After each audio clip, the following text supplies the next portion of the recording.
안녕하세요. 지금부터 공조냉동기계 산업기사 해설 강의를 시작하겠습니다. 첫 번째 문제는 공기조화의 목적에 관한 문제로 공조의 기본 영역을 알아야 하는 문제입니다. 공기조화의 목적으로 가장 적절하지 않은 것은 무엇일까요? 여기서 정답은 4번, 실내 조도의 향상과 유지입니다. 공기조화, 즉 에어컨디셔닝의 4대 요소는 온도, 습도, 기류, 청정도입니다. 이 네 가지를 적절히 조절하여 사람이 쾌적하게 생활할 수 있는 실내 환경을 만드는 것이 공기조화의 목적입니다. 1번의 온도와 습도 조절, 2번의 청정도 유지, 3번의 기류 분포는 모두 공기조화의 핵심 목적에 해당합니다. 반면 4번의 조도, 즉 빛의 밝기를 조절하는 것은 조명 설비의 영역입니다. 조명 설비는 빛의 양과 질을 다루며 공기조화 설비와는 별개의 분야이므로 공조의 직접적인 목적이 아닙니다. 따라서 공기조화의 목적이 아닌 것은 4번입니다. 두 번째 문제는 실내 설계 온도 기준에 관한 문제로 용도별 적정 온도를 알아야 하는 문제입니다. 실내 설계 온도 기준으로 가장 적합하지 않은 것은 무엇일까요? 여기서 정답은 4번, 여름철 전산실 30도에서 32도입니다. 전산실은 서버와 같은 전자장비가 24시간 가동되는 공간으로 장비에서 많은 열이 발생합니다. 이 열을 제거하지 못하면 전자장비가 과열되어 오작동하거나 수명이 단축될 수 있습니다. 따라서 전산실은 여름철에도 22도에서 24도 정도의 낮은 온도를 유지해야 합니다. 30도에서 32도는 일반 사무실 기준으로도 너무 높은 온도이며 전자장비에는 치명적입니다. 사무실은 26도에서 28도, 병원은 환자 안정을 위해 22도에서 24도, 주택은 20도에서 22도가 적절합니다. 세 번째 문제는 공기조화 방식에 관한 문제로 전공기 방식의 특징을 알아야 하는 문제입니다. 전공기 방식의 특징으로 옳지 않은 것은 무엇일까요? 여기서 정답은 4번, 개별 제어가 용이하다입니다. 전공기 방식은 중앙공조기에서 처리한 공기를 덕트를 통해 각 실로 공급하는 방식입니다. 모든 공조 처리가 중앙에서 이루어지므로 중앙 제어는 용이하지만 각 실의 개별 온도 조절은 어렵습니다.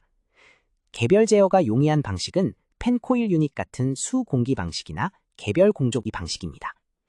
전공기 방식의 장점은 실내에 물배관이 없어 누수 위험이 적고 유지 관리가 편리하다는 것이며, 단점은 큰 덕트 공간이 필요하고 개별 제어가 어렵다는 점입니다. 안녕하세요. 지금부터 공조냉동기계 산업기사 해설 강의를 시작하겠습니다. 첫 번째 문제는 R134A 냉매에 관한 문제로 냉매 특성을 알아야 하는 문제입니다. R134A 냉매의 특성으로 옳지 않은 것은 무엇일까요? 여기서 정답은 4번, 암모니아보다 독성이 강하다입니다. R134A는 자동차 에어컨과 가정용 냉장고에 널리 사용되는 HFC 계열 냉매입니다. 오존층 파괴지수 ODP는 0이라 오존층에 영향을 주지 않습니다. 다만 지구온난화 지수 GWP는 1430으로 높은 편이라 점차 사용이 제한되고 있습니다. R134A는 불연성이며 안전성이 매우 높습니다. 반면 암모니아는 NH3로 표시되며 자극적인 냄새가 강하고 독성이 매우 강한 냉매입니다. 적은 농도에서도 호흡기와 눈에 손상을 줄 수 있어 누설 시 매우 위험합니다. 따라서 R134A가 암모니아보다 독성이 강하다는 설명은 완전히 잘못되었으며, 오히려 R134A는 가장 안전한 냉매 중 하나입니다. 두 번째 문제는 습공기 선도에 관한 문제로 표시 항목을 알아야 하는 문제입니다. 습공기 선도에 표시되는 항목이 아닌 것은 무엇일까요? 여기서 정답은 4번, 임계압력입니다. 습공기 선도, 영어로 사이크로메트릭 차트는 공기의 상태를 나타내는 도표로 공조 설계와 분석에 필수적입니다. 표시되는 항목은 건구 온도, 습구 온도, 노점 온도, 절대 습도, 상대 습도, 엔탈피, 비체적 등 공기의 다양한 상태량입니다. 이는 공기의 상태를 종합적으로 파악할 수 있게 합니다. 반면 임계압력은 냉매의 pH 선도, 즉 압력 엔탈피 선도에 표시되는 항목입니다. 몰리에르 선도라고도 불리는 pH 선도는 냉매의 상태 변화를 나타내며 임계점이 가장 높은 위치에 표시됩니다. 따라서 인계압력은 냉매 선도의 항목이지 습공기 선도의 항목이 아닙니다. 두 선도는 사용 목적과 표시 내용이 완전히 다릅니다. 세 번째 문제는 압축기 입구 과열도에 관한 문제로 과열도 영향을 알아야 하는 문제입니다. 압축기 입구의 과열도가 너무 높을 때 발생할 수 있는 현상으로 옳지 않은 것은 무엇일까요? 여기서 정답은 2번, 냉동 효과 증가입니다. 압축기 입구의 과열도가 적절히 유지되어야 효율적인 냉동이 가능합니다. 과열도가 너무 높으면 여러 부정적인 영향이 발생합니다. 첫째, 압축기 토출 온도가 상승하여 압축기와 냉매유의 열화를 가속화합니다. 둘째, 냉매의 비체적이 커져 압축에 더 많은 일이 필요해 압축일이 증가합니다. 셋째, 비체적 증가로 동일 부피의 압축기가 처리할 수 있는 냉매 질량이 줄어 체적 효율이 감소합니다. 그리고 냉동 효과는 증가하지 않고 오히려 감소합니다. 과열도가 높으면 단위 질량당 냉동 효과는 약간 증가할 수 있지만 질량유량이 줄어 전체적인 냉동 능력은 감소합니다. 안녕하세요. 지금부터 공조냉동기계 산업기사 해설 강의를 시작하겠습니다. 첫 번째 문제는 보온재 열전도율에 관한 문제로 보온 성능을 알아야 하는 문제입니다. 보온재의 열전도율에 대한 설명으로 가장 적절한 것은 무엇일까요? 여기서 정답은 3번, 열전도율이 작을수록 보온 성능이 우수하다입니다.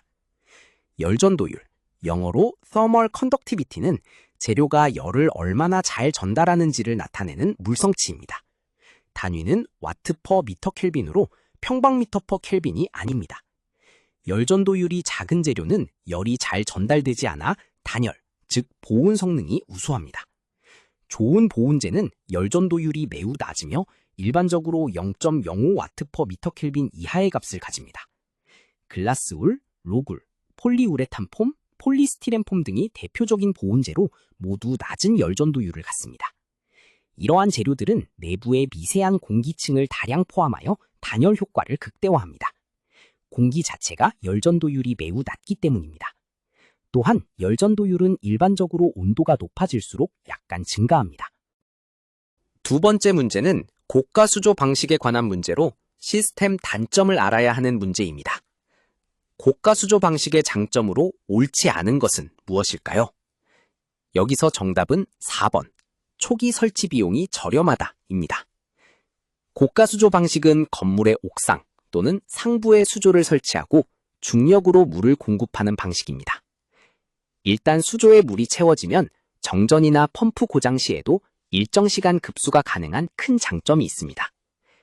또한 펌프는 수조를 채울 때만 가동되므로 운전 시간이 짧아 에너지 절약과 펌프 수명 연장에 좋습니다. 수조의 위치 에너지로 일정한 수압이 유지되므로 수압 변동이 적어 사용 편의성이 좋습니다.